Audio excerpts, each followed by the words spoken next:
Hello and welcome back to another episode of the Mark Moss Show, where we talk about, of course, the decentralized revolution. And I try to bring to you some education so you understand how the world's breaking down and some of the latest breaking news headlines so we can see this play by play. And boy, was it a busy week in the news headlines this week. Of course, we look at it through the world of politics, finance, and technology so we can get this world into context. I really like to look at the intersection of those things so we can have context. And so, of course, I believe that it's always technology that changes the world more than anything. And we have, as I've been talking about, Bitcoin, of course, is this decentralized technology. It's not just money. It's not just gold. It's actually a new technological revolution that will allow us to build new things off of. And of course, now we have this other revolution going on with this AI, which is pretty interesting. And when you take these types of technologies together, boy, the world is going to look very, very different in 5 years. We'll be talking about both those things. But, in regards to Bitcoin, it has been all over the news lately, which, of course, it's back from the dead again. Every time the price of Bitcoin, the US dollar value of Bitcoin drops, all the obituary pages start coming out talking about how Bitcoin is going to die. There's a website, I think it's 99 Bitcoins. They track, how many times Bitcoin has died, and it's died hundreds of times at this point. People like to compare it against like the tulip mania. Tulip mania was one of the first bubbles that we saw, hundreds of years ago, where in Holland, the price of a tulip, a flower, literally just exploded.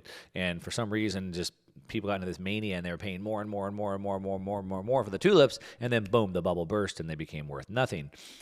It never recovered. It never went into another bull market. If you look back at Amazon, when it launched in the dot-com boom in the late 90s, it went from like $5 up to $80 at the height of that dot-com boom. And then when the dot-com bubble crashed, it fell all the way back down to $5, from 80 all the way back. So it went from 5 to 80 and back to 5. That's a bubble, right? It blew up. But Amazon didn't stop at $5 or $80. As a matter of fact, it went on to be over $2,000. And so technologies, or when you see assets, sure, assets rise and fall. But when they come back, that tells you there's something there. And that's where a lot of the big name guys that you've seen come over into the Bitcoin space say, hey, when I saw it come back after that crash, I knew there was something there. And so the tulips never came back. Amazon did. And so has Bitcoin. Bitcoin was dead again. It was all the way down into the high teens, 15, 16,000. Hopefully you were able to grab some of those levels I was talking about, potentially being a bottom there. And this week we saw it back up over $30,000, which is a very big psychological price point. And it's big to be at that level at the same time as the overall market is looking bad, which is pretty important, I think. And it's also coming out and making those tops at the same time as inflation data is coming out this week, which is suggesting that there should be more weakness ahead, because that means the Feds are going to have to raise rates. But we're seeing Bitcoin go up in the face of that. We saw one of my partners, James Lavish. He's been on the show many times, and he's my partner in the Bitcoin Opportunity Fund. He went on CNBC to talk about that. And he said that now that Bitcoin touched 30,000, he said it's likely to move into the mid to high 30s. It's likely to go there. And if it pushes through with conviction, it would force short speculators to cover and buy instead. Some investors are trying to get positioned ahead of that, is what he said. So as it continues to move up, people that are betting against its demise, shorting it, those get wiped out, and it causes it to move up even faster. Of course, like I said, James is my partner in the Bitcoin Opportunity Fund. I've had him on this show. Go back in the catalog and check out the last interview we did a few weeks ago. Just search James Lavish on the Mark Moss Show. You'll find that. And if you want to know more about the Bitcoin Opportunity Fund, you should check that out as well. Just go to bitcoinopportunity.fund. is the website name, bitcoinopportunity.fund. It's if you would like to get exposure in the Bitcoin ecosystem, not just buying Bitcoin directly, but through the ecosystem, then you certainly want to check out what we're doing over there at bitcoinopportunity.fund. But anyway, like what James was saying, I mean, now that it's broken through that level, when it's doing that in the face of what the Fed is doing, I think it's pretty important. And, even though I often say that I think the price is one of the least important aspects of it, when you're looking at a new technology, you're not typically trying to look at the price. You want to look at the growth of the network, and you want to look at the development on the network. And the growth of the network continues to expand. As a matter of fact, we saw from looking at on-chain data, more than half of all the Bitcoin in circulation haven't moved in more than 2 years. So that just means that people are just hodling it. They're holding it. It's in cold storage. They're not traders. They're not going to sell it. And what that does is that takes all that supply off of the market. Supply is the equilibrium of supply and demand. So when you take that supply off the market, then the demand side moves the needle much more because there's less available supply. And we saw news this week that the London Stock Exchange Group is now set up a new index futures and options trading for Bitcoin. So this is over in London, obviously another massive financial market in the world. And this Bitcoin index futures and options, they wanted to get into this rapidly growing asset class, and that puts more demand on the Bitcoin as the supply is being restricted. So we're seeing massive demand. We're seeing massive development. Another thing we saw this week was that on Twitter, which if you're not following me on Twitter, check me out at @1MarkMoss. Hit me up on there, ask me some questions, let me know you're listening to the show. But on Twitter, Elon Musk, I talked about before how I believe why Elon Musk bought Twitter is really to turn it into a payment app or maybe an everything app. And we know this because that's kind of been his intention since the first early days when Musk was the co-founder of PayPal. Before that, he was starting a company called X. And I believe now Twitter is now the corporation is now switching over to X. But what got announced this week is that inside of Twitter, they're going to offer crypto trading directly to Twitter users. As a matter of fact, they did an agreement with eToro to offer that. And so now what you can do on eToro is you can use cash tags. So you'd put a dollar sign and then the symbol that you'd want. So you'd put the dollar sign and then BTC, for example, and it would give you real-time prices for both cryptocurrencies and stocks and other assets. You could do dollar sign TSLA to see the price of Tesla, or you could do it with Bitcoin or whatever. We can see that they started this last December, and since then, the social media platform has recorded 420 million searches, with the top 5 searches being Tesla, Bitcoin, S&P 500. That's only 3. Wow, I'm reading this news post, so I don't know what the 5 are. But it's taking off fast. And then what you can do is then you can go directly to eToro and you can trade these other assets. It's a big step forward in building that out, what he wants to do. Other big talk, we've been talking quite a lot about CBDCs, central bank digital currencies, which are really the antithesis of what Bitcoin is. Bitcoin is true property where I can own it, and if I want to send it to you, nobody can stop it, block it, or prevent it, or we should say censor it. And we know that central bank digital currencies are the exact opposite of it. As a matter of fact, central bank digital currencies are all about control. So they have control, and I can't stop it, I can't transfer it unless they allow me to. And we saw this week, there was a video that came out where a group of pranksters that have been known for pranking or punking well-known individuals got Christine Lagarde, the head of the European Central Bank, the ECB president, to come on and talk about CBDCs. And she said that, you're completely right. It would be only for a limited amount of control. So she said that it would be used for control. There would be control, you're right, she said. She said, we're considering whether for very small amounts, anything that is around 300-400 euros, we could have a mechanism where there is zero control, but that could be dangerous because, she says, terrorist attacks have been financed by small anonymous transactions. What she's saying is the protests are funded by small transactions. So if we could prevent you from using even $100, we could prevent protests. Are you listening to what they're saying? One of the big things is on the top of every single buddy's radar, and it should be on yours, is what is going on with the economy? What is the Fed doing with the money supply?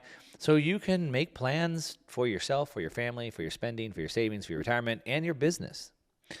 It's important to understand these so you know if you should be expanding, if you should be cutting back, and things like that. Of course, you should always be living well within your means in either case, but we need to know what the price of money is. We need to know what the price of money is, which a lot of people don't understand what that means, the price of money. So you use money to buy things, but we also buy money. If I want to buy $1 million house, but I don't have $1 million, I need to get a loan. So I'm buying the $1 million, and the price of that is the interest rate.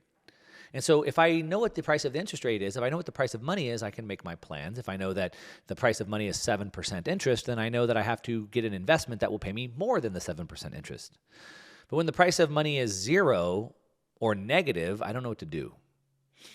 But then when they constantly change the price of money all the time, it makes it even harder. So it's important to stay on top of these things. Now, we know that this week that we saw the Fed come out and talk about what they're going to do. We saw the meetings come out. We saw that inflation now appears to be continually to be very sticky. It's not going back down. Of course, I've been saying for a long time that I believe that inflation is probably the lowest that we'll see for the decade. It's not the highest. It's not going down. It'll be going up. Now, nothing goes up or down in a straight line, of course. So there's inflation. That's the prices going up. There's disinflation. That means the prices are still going up, but at a slower rate. And then there's actually deflation, where things are going down. And so I believe we'll see disinflation, which is exactly what we're seeing. So inflation is, prices are still going up. They're just going up a little bit slower than they were before. There's nothing to celebrate by any means. But the problem is as these inflation prices are remaining to be very sticky, the Fed has to continue to jigger with the price of money. They have to continue to manipulate the price of money, of course, to try to make you broke so you spend less money. The problem is when you're broke so you spend less money, that means that businesses that rely on you also are going broke. And that means that all their suppliers and vendors and landlords that are relying on them also go broke. And that means that the Treasury, the government, whether it be your local government or federal government that's depending on your tax receipts, also goes broke. So this is a big, big problem. And so the Fed, while trying to bring inflation down by causing a mild recession, looks to be pushing us into a massive recession. Now, their goal was to raise inflation to 2%. They couldn't get us to 2%. They ended up at 9%. Now their goal is to engineer a mild recession, as they call it, a soft landing. But do you think it's going to be soft? As a matter of fact, we saw this week the Fed expects a banking crisis to cause a recession this year. And all signs are pointing to that. I did a video on my main YouTube channel, Mark Moss, talking about a bunch of different indicators that point to this and showing how the fallout from the banking crisis is likely to tilt the economy into a recession later this year. And we look at it from a bunch of different areas. Obviously, one, we want to look at sentiment. So it's almost like this self-fulfilling prophecy. When a bunch of people start to think that the economy is going to slow down, they stop spending money and they save it.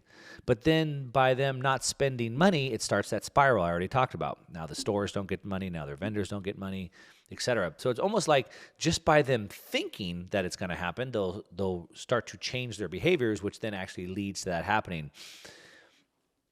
And so it's important to understand the sentiment of what's going on. And so we saw that in that YouTube video I did. I showed the sentiment, which University of Michigan does these sentiment surveys, which are great. Sentiment is very negative. That means people don't feel good about the future of the economy. More importantly, we look at the PMI report, which is the Purchase Managers Index. And it shows what they're purchasing or how they're forecasting their business to be. And it was very, very bearish. It was bad. Most people have a very poor outlook. So the businesses, the purchase managers, the people who are spending the money, have a negative outlook, which means they're spending less money, which again starts that downward spiral. So we can see that from a bunch of different angles that recession is soon to be here. I talked about how, the Fed has gone on the fastest rate hiking cycle in history. The problem is that it takes usually 12 to 18 months before you see the effects of those rate increases. And so they started raising rates 12 months ago. Actually, it's 13 months ago. So we're into the first month of the year since they started. And so it takes 12 to 18 months. So we're just now starting to see the effects of those rate increases. And it looks like, from what we're seeing, by this summer, a recession could be here. And this is exactly what this news article that came out this week says, that the Fed expects a recession this year. They're telling us that the banking sector is sound and resilient. Now, whenever they start telling us that, that's a problem. was it President Ronald Reagan, I think, that said the most dangerous words are when the government says, we're from the government, we're here to help you.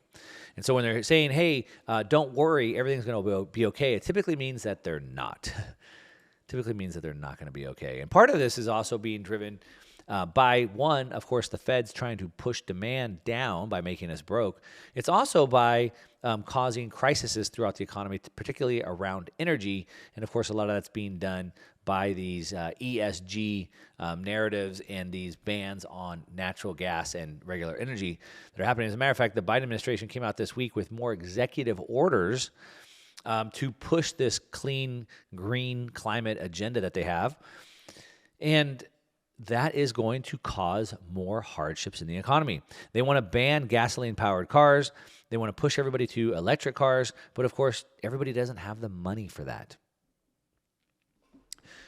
Car manufacturers are already on razor-thin margins. They're already losing money as it is, and now they're going to be forced to build more expensive cars that consumers can't afford at a time when consumers already can't afford the cost of goods and services. And what do you think is going to happen? It's going to be havoc. It's going to be havoc. As a matter of fact, Biden is issuing these at the same time as the California, of course, trying to lead the way. Good old Gavin Newsom is also pushing these things. And part of the way that they've been able to manipulate the prices down has been draining the U.S. Strategic Petroleum Reserves, dumping oil. We've talked about this extensively. You know, I was talking with somebody earlier talking about, the importance of having a backup plan, having savings. Just like you would have savings, hopefully you have savings in your bank account. The United States had savings of oil in our Strategic Petroleum Reserve. And now it looks like oil prices are going back up. So, one of the oldest rules of investing is that you're supposed to buy low and sell high. And when Biden decided to dump all the barrels of oil, he was selling them low. And now it looks like we'll be forced to buy them back high, if at all. And this is just another drag on the economy. So it looks like at this point, the outlook for the economy looks like all indicators are pointing to a recession coming by this summer. So buckle up and prepare for that, because it's certainly coming. One of the things that's been all over the news for the last couple of weeks, and I've been talking about each and every week, but I'm trying to keep you up to date here, is this whole narrative, this de-dollarization. It's been all over the news for the last couple of weeks. Everyone's dumping the dollars. The U.S. is losing its reserve status. China's picking up. The yuan's going to be the new currency, and on and on and on. Now, it's certainly a very sensational headline to talk about, and that's why I'm talking about it. But it's also, in my opinion, potentially a little bit overblown. So I like to separate the fact from the fiction here. But there's a couple things that you do need to know. And there's a new report that came out this week from the IMF, the International Monetary Fund. It's sort of like the bank above all the central banks. They're the ones that kind of drive global economic policy. They give loans to all these different nations when they need them. Of course, that's economic warfare or terrorism, so to speak. But that might be a whole nother subject to get into, which maybe we should schedule a whole show to talk about that.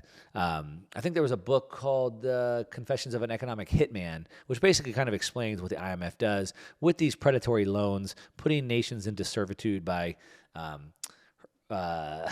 potentially causing them to have extreme hardship, which causes them to need the money, then moving in to provide those loans. And then, of course, as the book of Proverbs tells us, that the borrower is now servant to the lender. And that's kind of how it happens. But anyway, back to the IMF. They put out a report this week warning of lower economic growth. Now, we already talked about in this previous segment before the commercial how the U.S. appears to be going into a recession. That will be probably well into that recession this summer, by the end of this summer. But now the IMF is reporting that the entire world is going into a period of lower growth ahead. As a matter of fact, the IMF's medium-term outlook is the weakest that it's been in over 30 years. It's pretty important.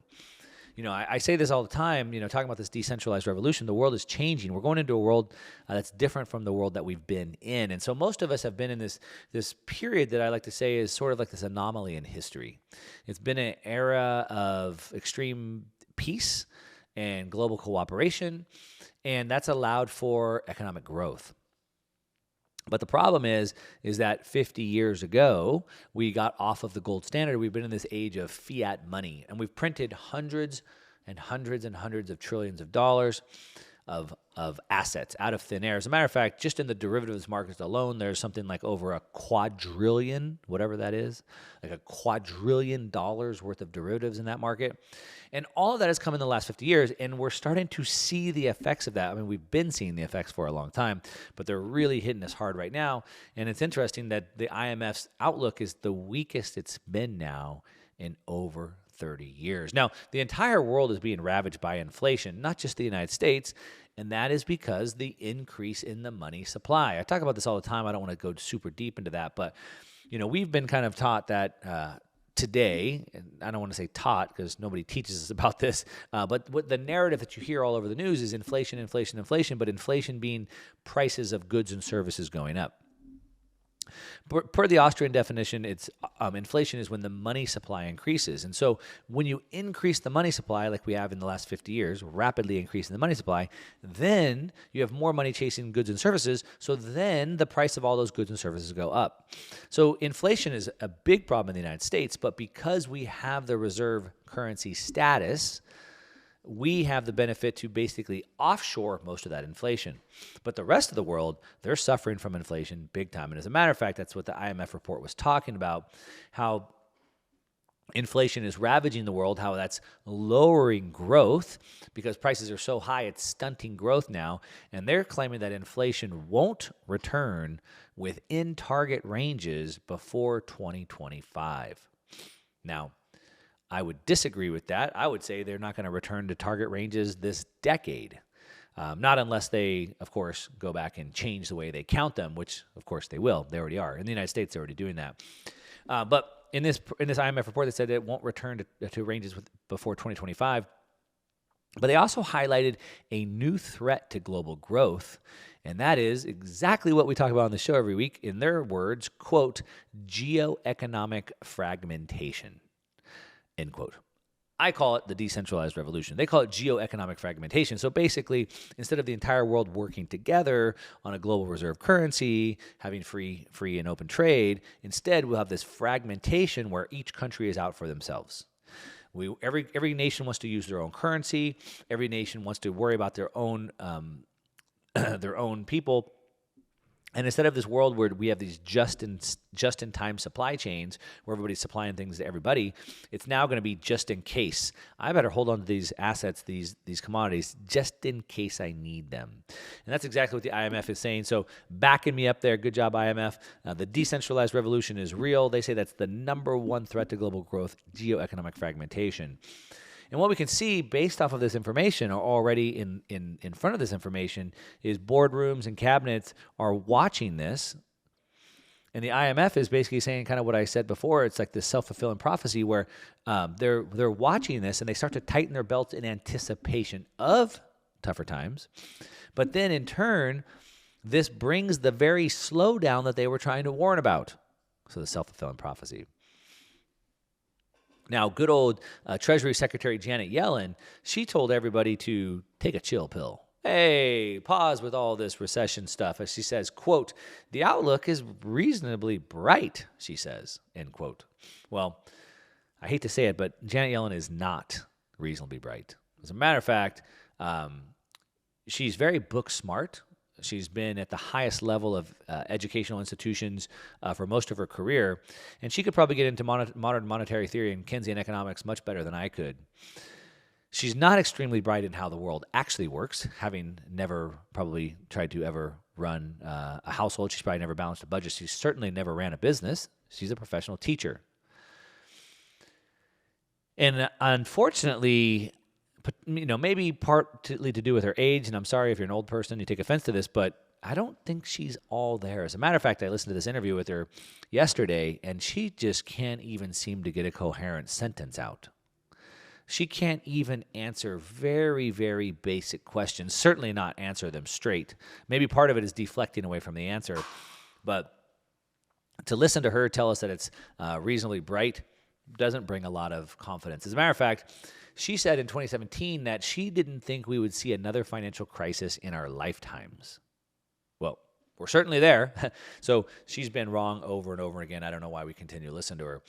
And so we can see signs that the dollar is dying. It's putting this massive tailwind, this geoeconomic fragmentation, as we've been told.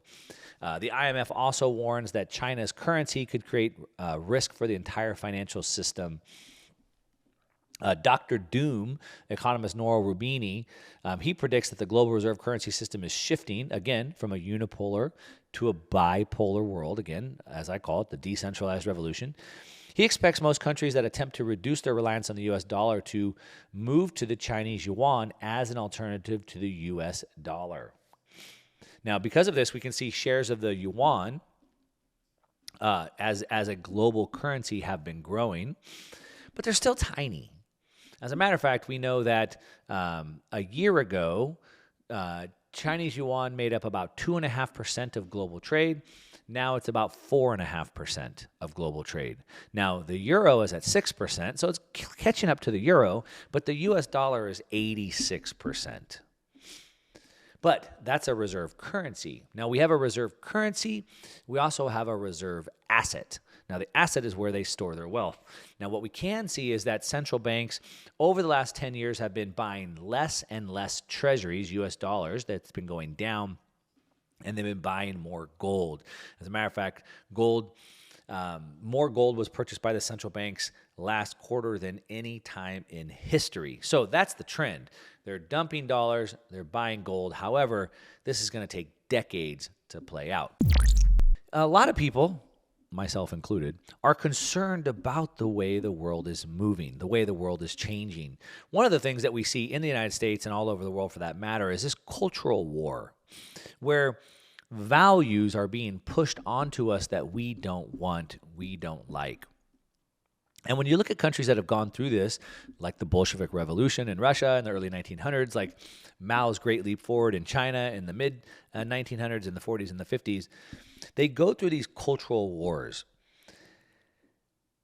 And it's my opinion that the governments stoke these cultural wars to get us all fighting each other so they can have their way with us. But it's important to understand that the governments and good old Klaus Schwab and the World Economic Forum don't have the power over us. They only have the power of us because we let them have the power of us. Klaus Schwab wants to push something called a public-private partnership. We can see this where they want to use the governments and the businesses together to change the world. But as I like to say, you and I have the power, not the corporations, because the corporations are owned by shareholders, which are you and I. Now, BlackRock is the biggest shareholder, but of course, whose money does BlackRock have? That would be we, the people. They have your pension fund, your 401k, so they're making decisions with your money. But it's up to entrepreneurs to step up and provide alternatives. Like Vivek Ramaswamy, who's now running for president, started Strive Asset Management to compete against BlackRock to give us an option to vote with our money. So we need entrepreneurs to step up and provide the alternative. We need entrepreneurs to step up and create companies that compete with these companies we don't like. And it's more important even for us as consumers to now support those companies that are giving us those options. You know, one good example is what's been all over the news headlines this week is what happened with Bud Light. So Budweiser, Anheuser-Busch, you know, it's been around in the United States. It kind of runs on this, seems like this kind of a pro-American campaign. They got the Clydesdales out there on the street.